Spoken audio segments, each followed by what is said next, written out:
With the Biden DOJ's approval, Jack Smith issued 197 subpoenas to over 430 conservative organizations and individuals.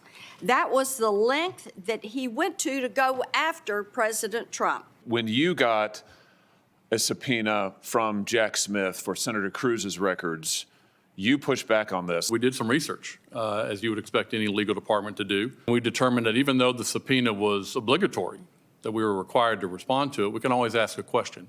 And so we asked the question, asking for special counsel's views on the potential constitutional implications under Article 1. Well, I'm glad you did the inquiry because, as it turns out, the non-disclosure order was totally illegal, as we've covered now exhaustively in this hearing and in others.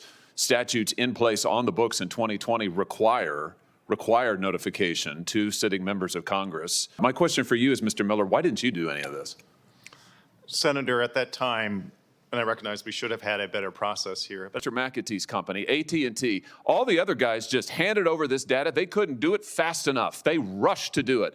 They can find you when they want to bill you. They can find you in a heartbeat. When it comes time to protect your data, they're nowhere to be found. It is absolutely a disgrace. First, that was Senator Marsha Blackburn, and then Senator Josh Hawley grilling top executives from AT&T, T-Mobile, and Verizon today on turning over the phone records of 8 U.S. senators and over 430 conservatives and groups to former Special Counsel Jack Smith for his secret fishing expedition spying on them without probable cause. Why? To get Donald Trump. Smith issued nearly 200 subpoenas for this, and now it looks like the phone companies violated the law. Look who's here from Senate Budget, Senator Roger Marshall. What do you make of this? Because Senator Hawley says the phone companies violated a law sitting on the books that required them to notify any lawmaker if their phone records were subpoenaed. So does this sound like they broke the law on top of constitutional violations of, due process and equal protection? That's for Jack Smith, too.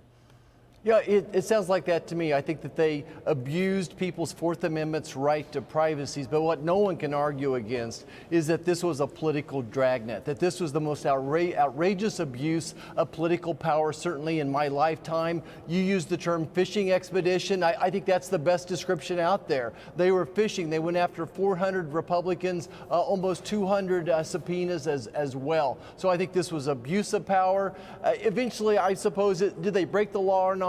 I think it would go through the court system. I bet the Supreme Court would be divided on it as well. But certainly this was an abuse of power. So, Senator Blackburn says this is just the first in a series of Senate Judiciary Hearings Subcommittee to hold accountable Jack Smith and those involved in the worst weaponization of U.S. government under Biden in U.S. history. Let's listen to Senator John Kennedy here. Watch this. Were you general counsel when you required all your employees to go to classes based on, to teach them about critical race theory, including, quote, systemic racism, white fragility, and intersectionality? Senator, that has never happened. Yes, it did. You're under oath, counsel. Well, he's saying that kind of DEI stuff did happen. So we're not sure about some of the phone company executives' performance today, but let's talk about accountability. How will anybody be held accountability for what happened?